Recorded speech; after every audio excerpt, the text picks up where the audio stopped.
So this is Steve Zeltzer with LaborFest, and LaborFest is not alone in the world. There are other labor festivals, and the largest labor fest in the world actually is in Turkey. There's a Turkey LaborFest, and we have a couple of the founders of Turkey LaborFest who were involved in supporting it, and Ander Özdemir and Ahmet Bayram are joining us. And Ander came to an event that we had here in San Francisco, learned about LaborFest, and after a long struggle in Turkey, he was able to pull together a LaborFest that has become the largest LaborFest in the world. And we're going to learn about that tremendous contribution they've made.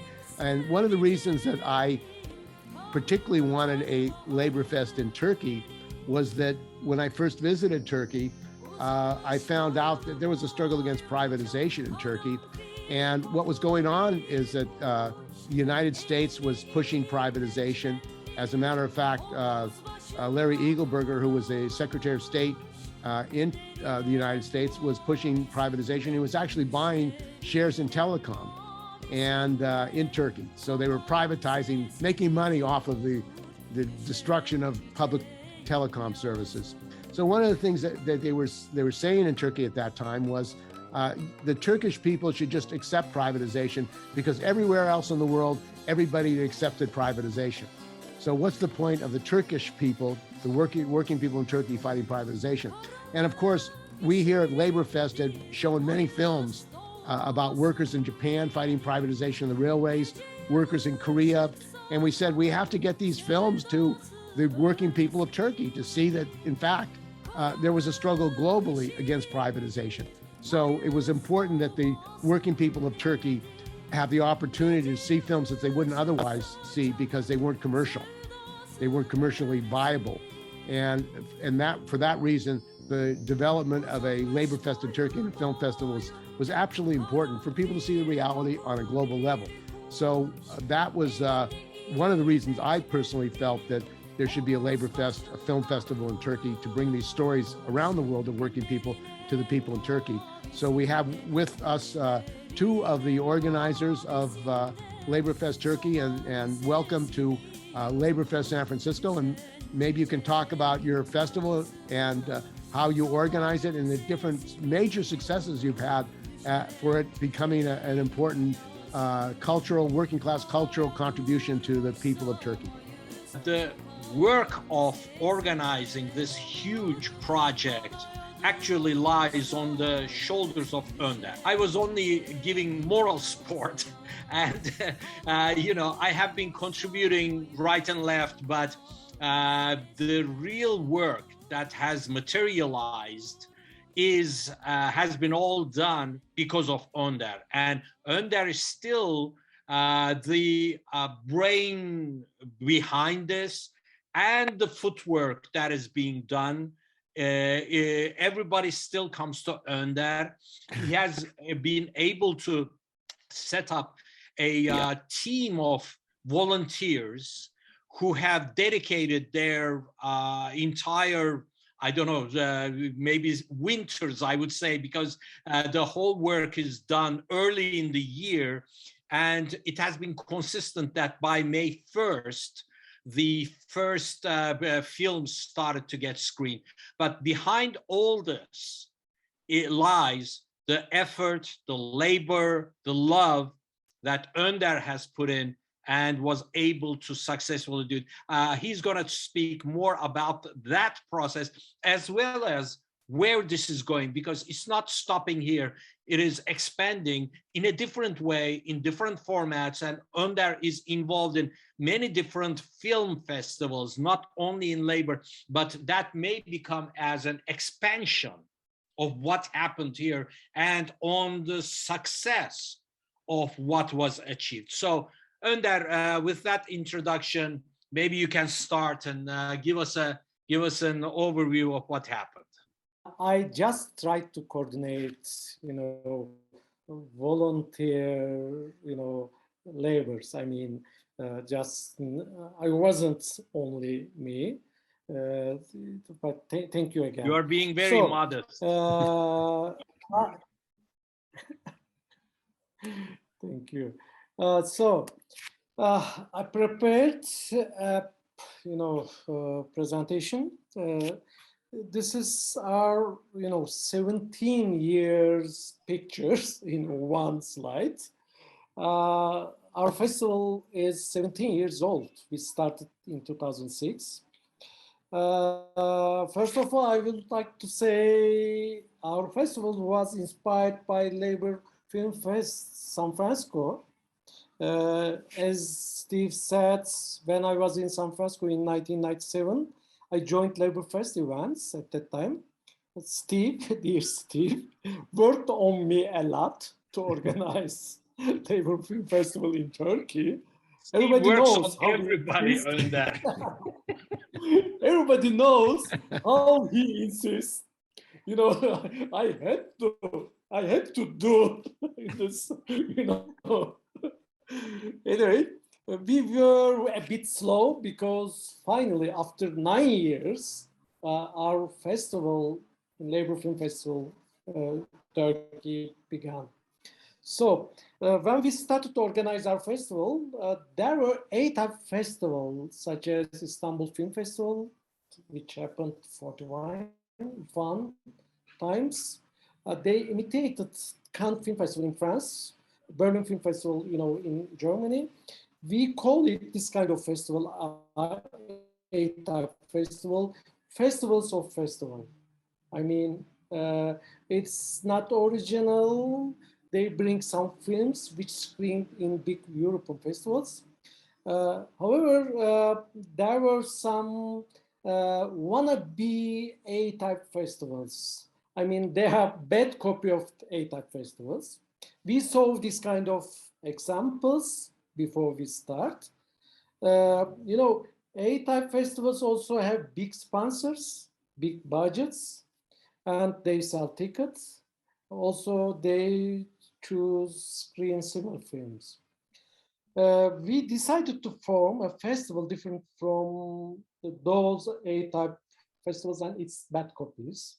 We discussed a lot on this issue, and we formed a rules how we organize this festival. I mean, no sponsor without competition and no tickets. I mean, free entrance. We organize with volunteers only. These are our rules, main rules. It didn't change, from the beginning till today.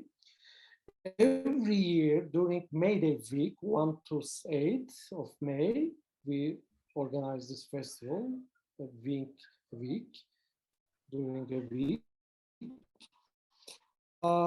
First 12 years, we organized, opening night, grand opening night at the same time, in 4 cities, big cities. Then it changed a little bit, sometimes 2 and 3 cities at the same time. Our festival, grand opening night. Also, our festival is moving festival. After May Day week till end of the year, it moves city by city, about 15 cities every year. May I interject there? Please contribute, interrupt anytime. Please contribute, yeah. Ahmet. I want to emphasize that the organizing of the opening of this festival in 4 big cities is really a big deal. It is not easy because of all the, you open with many films, correct? You open with many films in that week. So you have to organize the screening rooms, and you have a big opening with, very famous stars coming, and, huge people with standing room only in big, venues. So maybe you may want to explain that a bit. How is that going in those 4 cities and then the other cities? Yeah, as you said, our grand opening night, for example, in first one, 2006, Steve participated, as I remember. 1,500 people joined at that time. And famous actress was host. I mean, presents the, guests and whatever. Then, this is very important because, media,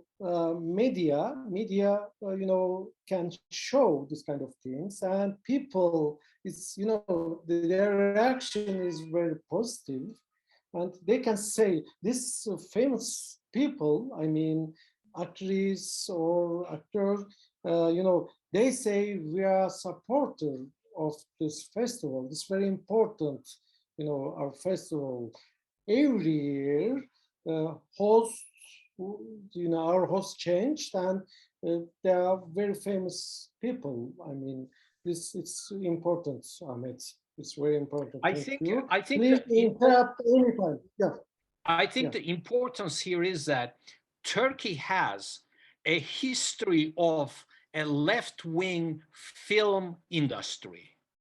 Yeah. It has been, in the past, 1970s, late 1960s, many very famous film stars were devoted revolutionaries, like Yılmaz Güney and other artists who spent prison time in for being a revolutionary, for being a leftist. So there is that accumulation of this type of tendencies, and so it is not something that is alien to the film industry and the film watchers to have a left-wing festival. You did it the first time, but even though I'm now in Turkey, and in the last week or so, I've been watching the old films on TV. Nearly every single one of them was done by a left-wing artist. And in these films that were extremely popular, you are talking about the rich people, poor people, and how the rich people are portrayed as fascists and the people all resist. These are just your regular day-to-day films, and there is this tendency. I want to say that your success is built upon this tradition of films. Maybe you may want to say a little bit about that. And also honoring the filmmakers. Yes. That in the film, the people the workers who make films about working people are being honored. So it actually connects with the filmmakers themselves, the film workers and the actors, about the films they're making. And those actors are very, very popular. I mean, they are the #1 actors, the left-wing revolutionary actors were the #1 actors that anybody would go to see. And their films were accordingly left-wing and all for resistance against capitalism, against fascism. So there is that accumulation, that base that already existed. And I believe the success that Önder built was partly due to that. Yeah. Yeah. So, thank you, Ahmet. I will continue. We screened 2019 and 20 because of pandemic as online. Then this year, we organized hybrid online and theaters. I mean, it was good last May. I mean, 2022. So our grand opening was face to face. It is 250. Normally, more than 500 people participated our festivals, but because of pandemic, and it's the first time after 2 years we organized face-to-face grand opening one. It was good, really. We liked it. It's good. So our festival main organizer, we don't have sponsor, but main organizers and supporters are trade unions, chambers, doctors or engineers, I mean, and associations.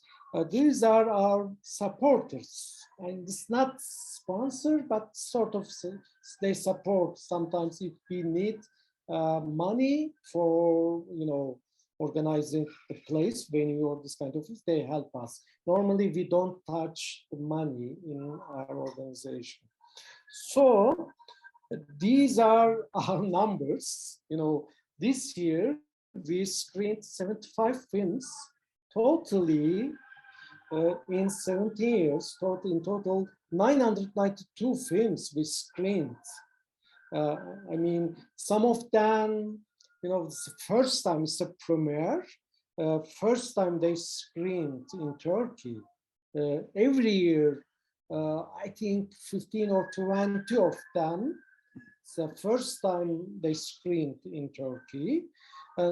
For instance, every year, we choose a Japanese film and we translate, our friend, volunteer friend, translate from Japanese to Turkish. This is very important. This is the real big collection, Japanese film collection, and first time they screened in Turkey. So these are our numbers, and almost 1,000 films, including documentary and short and long fiction feature films, mixed. So this year, we use this one. I'm not sure, do you know this network? I mean, it's for festival, Film Freeway. For film submissions, only for the festivals. Filmmakers know this network, this website, and we, announced last year, and 594 films, submissions, huge, worldwide, different countries. We have chosen, 75 of them. So Did you watch all them? How did you select them? So this is really bad story. At least 2 people watch. It's our rules. Okay, let me explain our film selection process. About 25 people has a account. They have account from the systems, and they choose and they rate the film. Then they have to write a note why we have to screen or why not. I mean, this is then 3 people, special committee, choose last. I mean, this is a short list. Then we make a final list. We have some rules. Every year we screen LGBT plus and environment and human rights. 111. Then mostly our focus on our, labor issues, but we have to choose special topic. So this is, really very good films. We got it from here. This is very good, opportunity for us. So our posters from the beginning, maybe you can see our, figures. This Charles Chaplin and Karagöz is traditional Turkish shadow character. We called Karagöz, and they handshake. This is very good. It was a good idea. Our volunteer friends, invented this. So we write it. We like it. Then it's our posters. This is last year. Then this year, 2022, our festival. Then I would like to, mention this very important point. We started first time in Turkey, film clubs workshops. In Turkey, there are many film clubs, not student film club. This, adult and different people in different cities. They screen their films on, in special venues, and we organize as Labor Film Festival last May about 40, film clubs. It was hybrid. some people joined as online, and the other one participated face to face. We discussed their problems and how can we make collaboration together. And so, but it was really successful meeting. So it happened first time in Turkey, and we make a roadmap, and we are moving festival. I mean, in different cities, Labor Film Festival, they will continue, and screen our films, our festivals in their cities, in different cities. But that, may I interject there? When you said in the beginning, the moving festival, I think that needs to be expanded. If you can explain a bit. I know of instances when the Istanbul Labor Film Festival, International Labor Film Festival started, it was so popular that from villages, from small towns, there were demands for you to send them films so that they can screen it, like school teachers would request those, and you were having a hard time keeping up with the demand. Yeah, you are getting there. So that is the moving. But now I'm seeing maybe there's a change in moving to these film clubs. If you can explain the relationship between them. Yeah. In Turkey, operation and the police, how do you say, pressure to us in different, especially in Kurdish cities, it's so hard to organize. I mean, this kind of things. For example, these pictures screened in the village, and most of children or people, first time they saw in the big screen, really, first time. And this was their first time seeing a film on a screen, right? Right, on a big screen. Right. This is, this one is very good, but now it's not possible to organize because of, everybody knows. Political reasons. Yeah, right. So, yes, moving, for example, in Antalya, Mersin, these are big Mediterranean cities, and social democrat municipals, they support it, and we can organize easily. But before pandemic, we screened in maybe 15 different cities, but today it's difficult to organize in, this kind of cities. Yeah. But these film clubs have a big, opportunities, and really they are good at this kind of screenings.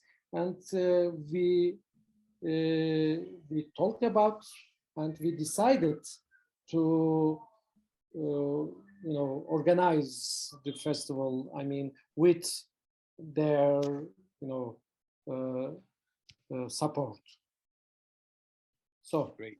And what was the how did you, I mean, the technology development, how did that affect from the first festival, how the technology was organized to presently, and also the internet, the transformation of the internet, Netflix, these other services where people don't have to go to a movie theater, they can just order it online. How has that affected the festival, and how did the festival distribute the films? It must have been a big struggle to get make these films available for remote locations all over the country. Yeah, these platforms, yes, but in Turkey, especially middle class, I mean, can reach this kind of digital platforms. But our target is mostly poor people. I mean, who cannot go to cinema or get the password, I mean, subscription, this kind of digital platforms. Also, I have experienced some people, I know some people, they watched on digital platform. There's a good platform such as Mubi, and so this sort of labor and independent films mostly they have. My friends or some people I know, I met them with them. They watch in the platform, but they want to be there, want to be with the people, and they want to screen. And I don't, I don't believe platforms, will kill the cinema audience. Okay, it will affect, but if you create special, how can I say, a special experience, if you offer them, it works, I'm sure. In Turkey, I don't know in the States. In Turkey, cinema, I mean theaters, mostly in the big shopping centers. It's not so good. People don't like to go there for watching movie. It's not so good. But if you offer different experience, then it works. Yes, there is a fact, I mean platform, but no, it's different things. Sometimes it grows. I mean, it helps. It makes more audience, cinema audience. It affects each other, I believe. I mean, but technologically, on the other hand, we started with videotapes in the beginning. I mean, VHS or this kind of things, and today we use, digital. Also, sometimes we use DVD. Then today we use huge quality, 180. I mean, 180 is okay.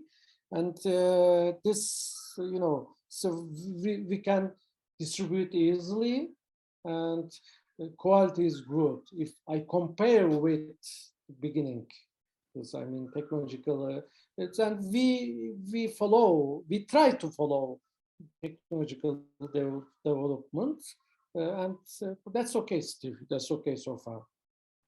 So your collective experience, your collective film experience is something that people want to have when they watch these films. Yeah, so yeah. So this is some pictures from grand opening nights. I don't know which time, but different times, parades, and in different cities. And we organize, this open air, mostly open air in summertime, sometimes we organize a concert. I mean, famous musician at the opening night. I mean, during opening night, this concert is good for starting. It was good. This is some photos and from some Kurdish village. And also this guy, for example, these two guys, very famous guys, actors, which Ahmet mentioned before. It's a very famous actor in Turkey right now. TV series and movies, everybody knows. More than 1 million followers in Instagram, for instance. Yeah, so this is the pictures from our festivals. Also, actress, very famous actress. So that was my presentation. So, okay, any question? One time you were keeping statistics of how many people watched per year. Do you have any? Can you elaborate on that a bit? Yeah, yes, not correctly because we don't sell tickets, and Right. counting is not so easy in different cities, but about 10,000 in a year whole. I mean, I can say 10,000 people we reach. Also, in Istanbul, we have a good relation with municipal of Istanbul. There's a, how do you say, internal digital signature, video in metro and, boats and buses. In buses and things, they have videos that are showing intended for advertising, but they still carry a lot of things there. Yeah, messages. Yeah, messages, but it's if you are in metro subway, you have to see this is in everywhere the screens. It's And in so your face. Yeah. This year, along 1 week, our festival, advertisement sort of festival things, screened in this screen. It was very important. Millions people watched, and they know this, Karagöz and Charlo, Handshake and Labor and Film Festival, they are familiar. This is important, I think.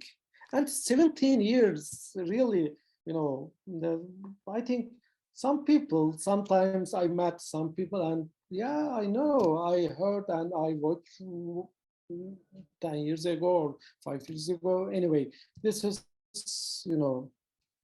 old.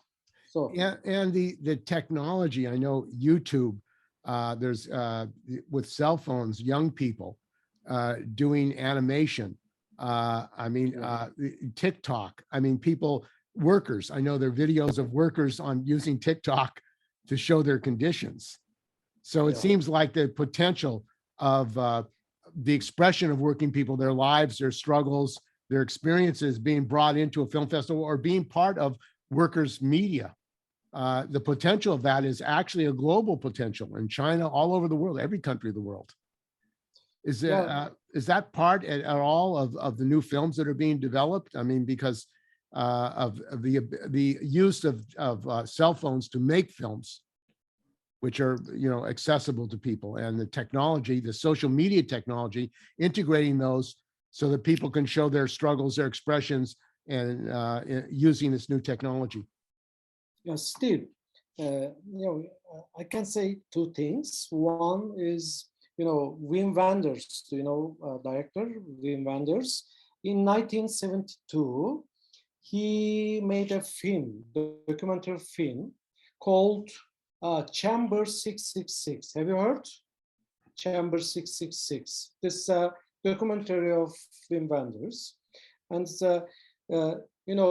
in 1972, in Cannes, in France, he put the hotel room, and with the camera, he shooted the famous director, 15 famous directors, including Yılmaz Güney. At that time, he won Cannes Film Festival awards, big prize. So big, famous director, and he asked, "What do you think about the future of the film, cinema?" One question. It was about this documentary. Almost all directors, talk about how TV will affect the cinema at that time.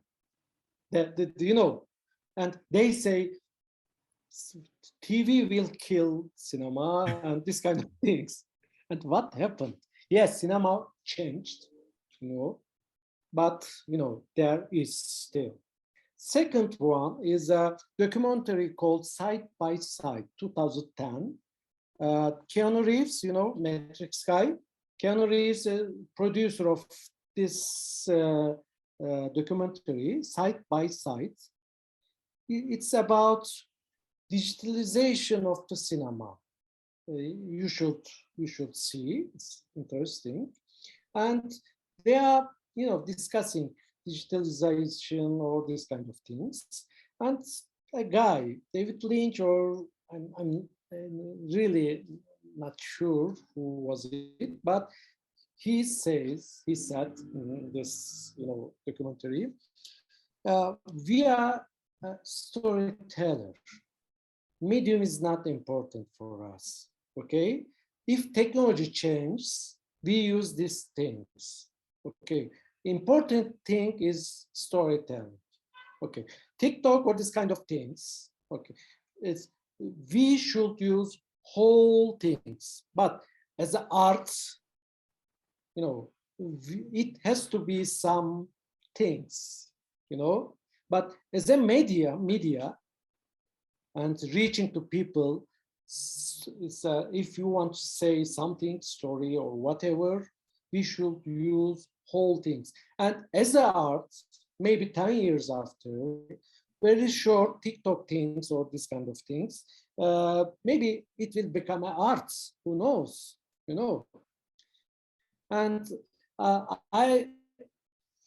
okay, any technology are welcome, no problem. Story is important. It's important thing is what you are saying. Okay, it's the platform doesn't matter for me. This is my opinion, personal opinion. And in Japan, they have a 3-minute video show where people make a video in 3 minutes, and then they have the producer come and talk for 3 minutes about their video. So that was a way of people who are not that trained being able to show their lives, what they're facing. And the other potential is what's happening in capitalism, marginalization of workers, tech workers, gig workers, facing the same situation on a global level, running around, no regular job, irregular work on a global level. Same story for workers all over the world. They contract workers, and being able to tell that story on a global level could be quite powerful. Similar experience working in Turkey, workers all over the world coming together, seeing that they have the same work experience because of the development of capitalism, the relationship of labor to capitalism. Right. And Paul Laverty, the other thing is using workers in films. That was the technique of Paul and others to use that. Is that still happening? Yeah, we have met with him, and he was guest of our festival, Laverty, I think 2010 or 12, and he joined May Day rally in Taksim Square. It's important for us, and still he's making very good film with Ken Loach. Ken Loach still 84 years old, 84 or something. It's, I wish I can do something in this age. So we have a good relation with him. Sometimes he sends video message to our festivals, and we follow his films. Also, Isyar Bolayın, sometimes they make film together. Director Isyar Bolayın. Even the Rain, name of the film, maybe you know. And Paul is our hero. Yeah. And has there been any work to get these? Are there any films being produced by young people in Turkey about their lives that can come into the festival? Because that's the experience of young workers. Immigrants like migrants or escapees from Syria who are working, young kids, women, sexual exploitation, the conditions of women because of war. Now Ukraine war, the migration and workers forced out of where they live and then forced into another country, and xenophobia, racism, all these issues are important issues to cover the expression of what's happening to the working class. Yeah, we screened many films from them, especially young people from Syria or different African countries, and they made very good films, documentary films, and we screened in our festival. Also, really young generation make very good films about labor issues. Uh, I have very good, you know, you know, my friends. He's a very good director right now. He told me 12 years ago, we screened his film when he was young, short film, and we made an interview or Q&A with him, and he started at that time, and today he's a very famous director, and still he makes labor films, I mean feature films. You know, our festival affects the director, and they affect us. I mean, this very good interaction, but there are very young and good filmmakers. You know, every year they are coming and submit to our festival. It's a very good. It's really good. Well, also in the United States now, there's a massive amount of money going into the films industry by these online platforms, Amazon, Netflix, billions, 15, 20 billion. It's a massive amount of money. And many of these workers are not organized, but they're getting organized because of their conditions. There was a murder in New Mexico of actors because of the poor conditions, health and safety conditions of workers. So it seems in the United States, there's a growth industry of film workers, but the conditions of the film workers are terrible. There was nearly a strike of IATSE because they work 12, 14 hours a day, unhealthy safety conditions. They are on the roads at night after long days. They can't sleep where they work because of the capitalist demands that don't provide proper hotels and living conditions. So this has affected the film workers in the United States. However, the film workers unions here don't really have a perspective towards honoring and supporting films about working people.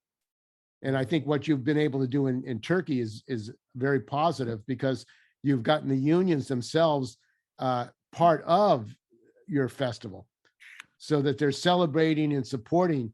And independent filmmakers have a very rough time to make a film, 4, 5, 10 years to make one film and to get financing for it. And the capitalist, of course, the state does not want to finance it.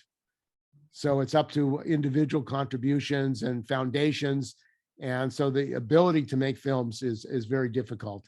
But one of the things that's happening in the United States also is there are some independent film units which are now using their film for worker struggles, Steve, like Amazon workers, organizing Amazon workers or organizing Starbucks workers. So they're using films to tell their stories and in their organizing struggles, which is could be a very powerful thing that go viral using the social media platforms. So that's filmmaking and the stories of workers being used to actually support their struggle to organize unions. That is taking place in the United States in an important way. One thing that I think that helps is Önder mentioned that a little bit about the local governments, municipalities, who are, let's say, social democrat. They do support this. And Önder, you can maybe explain that a little bit more. You explained how your advertising was run on metro and trains and buses to millions of people. But I believe you also negotiate with them to allow theaters to be used for screening. Is that right? And how does that work around the country, not only in Istanbul, but around the country? Would you like to say a little bit about that? Of course, Ahmet. Yeah, there are many films, but there is no place to screen. Commercial theaters, they are in shopping centers, not, only they are in big cities. And, especially film clubs, they face this problem mostly in, border cities or small cities. But in technologically, film, cinema, theaters, I mean commercial ones, draw a picture. Cinema must, be blah, blah, blah, something. This is an industrial, push, industrial drawing. It's not correct. It's not about quality. We have a, we worked on this issue, and some, municipalities have a big halls. I mean, they use, for example, 200 seats, 250 seats, and they have projections. And so if they do, little improvements in their systems, is usable for the cinema, I mean. And we have a connection with them, and they need to show, they need to screen, because political, they want to touch the people. I mean, mayor, it's very important for next election, but they cannot get the film easily, and they don't know much thing about technology, I mean, cinema and screening. And we, sort of, we are advisor of them, and we help them how they use their halls, venues, I mean. Almost all municipal have really, middle size or big size venues. And we have some project with them. That's very important. And if we can continue in this way, most independent filmmakers can have a chance to screen their films. 2 years ago, we organized a workshop with filmmakers during our festival. And we asked in workshop, is it possible to form a cooperative with filmmakers? I mean, cooperative in Turkey is very important. You can work or foundation or mixed, association, very good form to make something. And at that time, we formed a cooperative with filmmakers, independent filmmakers. Okay, it's a spin-out thing from our festival. And this in 2 years, with this cooperative film corp called Film Corp, about 15 independent filmmakers member of this cooperative. And we organized some special workshops, trainings, and advising to municipalities. And this is, trying to open, our way, so this shopping mall way, commercial cinema way is not our way. And this one is, reaching by, collaborating with municipal, and I think we can do something, and we did. We have experience, and but our, we have to work a lot to more. And in Argentina, there's a film festival, Oboro Ojero. Yeah, I know. Ojo Obero, and they actually worked with the municipal agency to get funding, and also they had big banners on the signs up on buses and that kind of thing. So it was actually a very popular thing out in the street that people could see, regular people could see, which was quite good. So municipal possibility of working with municipal agencies to get funding and support for the film showings and for the development of artists, of young people to learn the technology of filmmakers and develop their skills.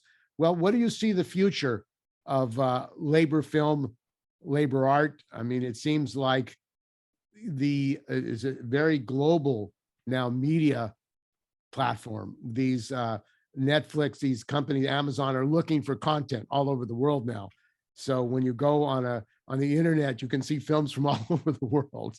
Japanese, Korean films are quite popular. You know, without capitalism, uh, uh, Train to Busan. I mean, the social conditions now are being expressed in the films.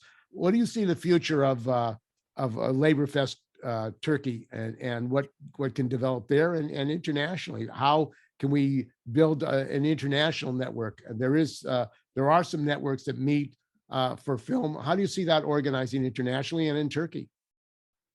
Yeah, when we started in 2006, we discussed how can we find labor films, because we counted maximum 10 films before our festival. 10 films, there were 10 films at that time, and some of our friends, we couldn't find films anymore. Maybe 2 years later, we will finish this festival at that time. Then, people started to make films, and, if, I have hope, if there will be labor workers in future, and there will be their stories, and there will be storytellers of them, then technology will help. Making films very easy, easier than before.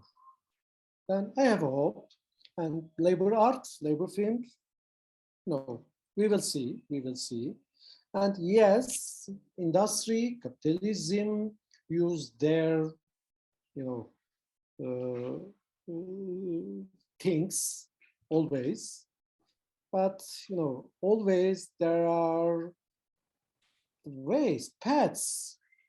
Okay, we don't have to use main roads. We can use paths. So guerrilla war of the, arts. Why not? We can use.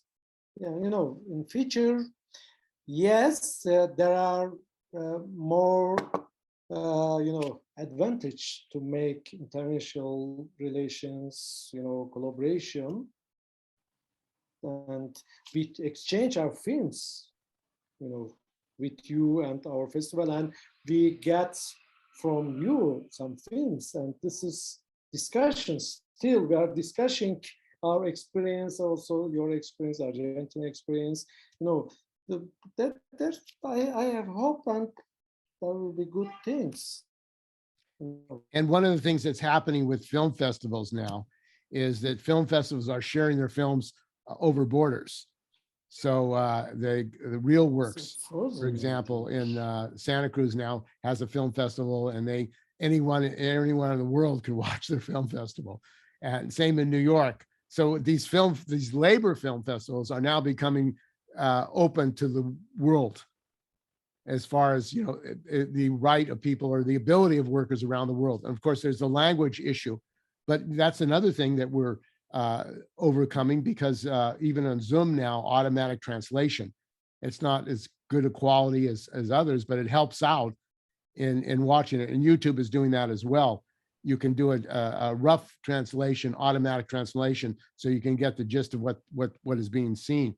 So this in itself is helping partially overcome the language barriers, which has been a major problem. I know for your festival, you put a lot of labor into translating these films. I mean, a tremendous labor doing narration. So this maybe is helping actually speed it up or make it easier. Right. It's this year, for example, we use in one film, we use automatic translation program, and only our professional translator, interpreter, volunteer, friend, comrade, she just reviewed, this, it works. Okay, automatically, most 90% success we can get. Automatic translation. What do you think, Ahmet? Mehmet.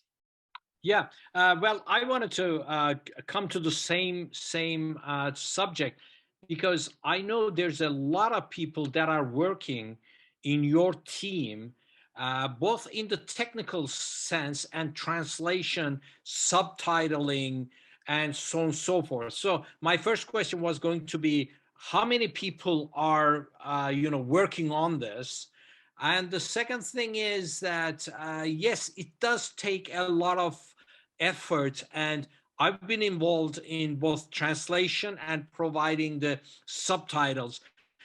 And I'm not so sure if the technology is completely there yet for the automatic subtitling. As you mentioned, it needs review and it needs some changes if you want to get the message across, especially you are dealing with a lot of documentaries where the correct translation is essential. So if you can tell us, how the team works, the technical team, the translation team. I know I'm only one part. I know one film and I translate it, and I most of the time do the subtitling. So we all learned how to do the subtitling. So if you can please explain to us, how does that work in your team? Yeah. Normally, our volunteer translator people work for A-type big festivals, for earning money. They are professional, but they translate our films as volunteer, and they help us, about 5 and 6 people. So technically, they sent us with CRT file almost ready to put. CRT is okay for us, subtitle format, as you know. They can send, they are good at this kind of things. But technically, there are just two people, organize this subtitling. I mean, technically putting in the films. During DVD time, it was difficult, really difficult. But today it's okay. Today is okay. It's very easy, very easy. This, as I mentioned before, it's an automatic one. Maybe next year we will use automatic program. It's not YouTube. It's a technically different kind of program we have. It's sort of AI things, and it works very well.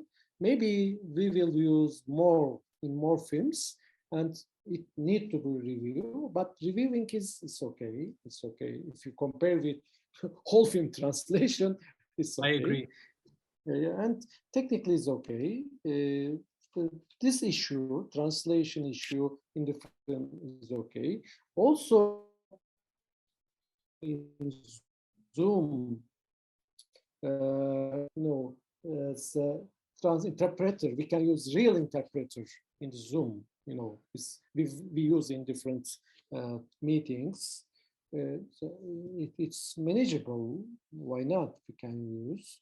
And in technical developments will help us in 5 years.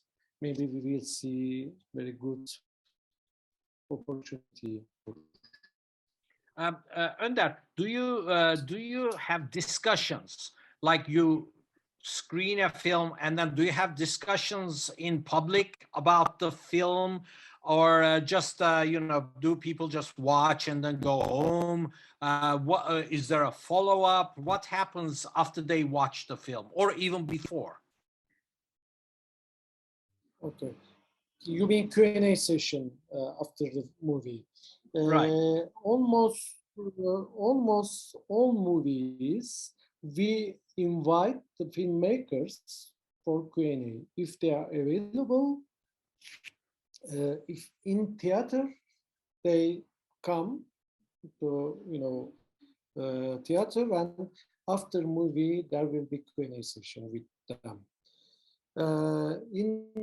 If it is online, we organize online Q&A session. We did last 3 years. almost all films, we use this Q&A interaction after the film. It's good. It's, you know, people want to talk about the film after the film, Right. and it works. It works. We did it. And filmmakers want to hear response to their films, what people think about their films. And now, what are some of the experiences that people have said or thoughts that they've had about this recent film festival, seeing some of your films? What was the most popular? What was the most popular film in the film festival? Yeah, What? depends. You know, sometimes depends on, you know, schedule, agenda. But if it's you know, sometimes we got very good reaction. Sometimes, yeah, yes, you know. But I cannot say. Paul Laverty was popular at that time, and Ken Loach films really people liked very much. Also, some documentary is okay. Depends. Some, you know, in the theater, we talked about theater screening after pandemic. It's very important. People, you know, hesitated to come, you know, after pandemic to face-to-face last May, but really it was good. Sometimes 50, 60, 70 people participated. Online is okay. Sometimes 200 people watched. Our online is different. It's important, I must say. This is a last sort of movie. It starts the specific time, which we say in our agenda, that day, that time, you know, this, and it started at that time. Then it finished that day's midnight. I mean, for instance, film start at 8 p.m. Then only you can watch from 8 to midnight. This is, you know, like going to cinema, you know. It's not reachable all the time. So what you're saying is, if somebody's late, experience for if people. somebody's late, they cannot watch people. the film or watch it from that moment. Yeah. It seems like the social conditions, I know in the United States with the rise of fascism, racist attacks, in Turkey, I just heard that a doctor was killed and his assistant. I mean, it seems like the social conditions are so explosive now that the working class is facing. Is this expressed in film and theater now? I mean, these social conditions and contradictions that are developing in our society. Yeah, it's this is you know, collecting the anger. Can I say, Mehmet? Collecting anger. You know, I mean, these people have really, you know, You mean collecting anger? Anger. They are being right. angry. Collecting anger. It's sort of collecting it's anger. like what we say is a bottled up anger. Like it's all in a bottle and it keeps on expanding, like it's gonna blow up. Yeah, this is you know, people really you know, anger, and you know, all day they see this kind of problem. Then they're waiting for election, next year election, and we'll see. This is really, and a lot of it individual rage, road rage, massacres, people just frustrated, and the stress and the pandemic, and now the war and the inflation. I mean, these are explosive conditions for the working class on a global level. What they're facing. Hundreds of thousands of people's power, electricity is being cut off because they weren't able to pay their utility bills, and now they're cutting off their electricity right in the middle of summer. People can't afford to buy food anymore. Gas prices have just flew to the sky, and more you know, price hikes are coming. So you're right, Steve. It's an explosive situation. It's a society gone crazy. Society's gone mad. And Yeah. obviously, the showing that and the conditions of working class people trying to survive. I mean, when workers can't survive, even spending all their time working, and they still can't survive. That's an explosive situation. You know, that's what is going on for working people. And this is in the United States, obviously led to a growth of union organizing. You have 17-year-olds organizing. You have really a growing anger, frustration of young people that they have to have a union in order to survive because of their conditions. And to be able to show that on film is very powerful. In fact, one of the things that's happened in the United States is they've been filming the victory of like a Starbucks workers or filming victory of workers, and that goes viral. So it encourages other workers to get organized. They're not the only ones. So they see a collective power by organizing unions, using social media, getting their story out. You know, so that is having an effect actually in helping to collectivize and organize workers actually.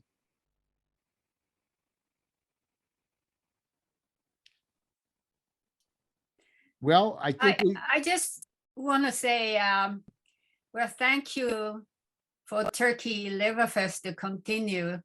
You know, the 29 years ago, Steve started LaborFest here in San Francisco, and we went to many different countries and tried to push the different countries have their own LaborFest, and took up with it, and you know, a few years later, and she started. And although it's a difficult time through, you know, pandemic and Corona, and so I don't know how it's going to be carried out in the different places, but the Turkey, you are doing it, and the Japan, they have in a different style that the Japanese are doing in December. It's a Japanese style is one day you get to the big auditorium type theater, and they show the short films or, you know, or music, or, you know, whole thing is in a one-day program. And I don't know how it's happening in Argentina, but the time we visited was so, you know, impressive. And so in San Francisco, we do, you know, variety of things, but it's because of the COVID, it's more of many events are through Zoom, but a good and a bad ways. But, you know, Zoom, because of Zoom, we're able to reach, you know, all over the world if we want to, or the people we used to have a, you know, get to the, you know, Union Hall, the, you know, meeting place, and they have events showing the film. But because of the COVID, and luckily in a way that they're able to expand and then make it easier. But, you know, hopefully the LaborFest will continue, and that takes effort to for the people organizing it. But I think it's necessary. But, you know, ours is next year is the 30th. It's their future. The future is with young people. So it's their world. They have to take it over. I would also add in Korea, you know, maybe they don't have a month-long film festival, or they don't have a film festival like Turkey, but they do have a cultural festival. John TL, they have the Korean Center, a big Korean Broadcasting Center, KBC. They have a massive 8-hour performance choreographed of artists, of poets, of writers, of dancers, all coming together. So it's a tremendous national coming together of working people in Korea. which could be happen in the United States. And I would also add that we have in San Francisco, the San Francisco Mime Troupe, which is quite good. And they have a live theater performance, Mime, in San Francisco, which this year talks about privatization of public services and privatization, stealing of public resources by the capitalists. So this is another important vehicle of LaborFest theater.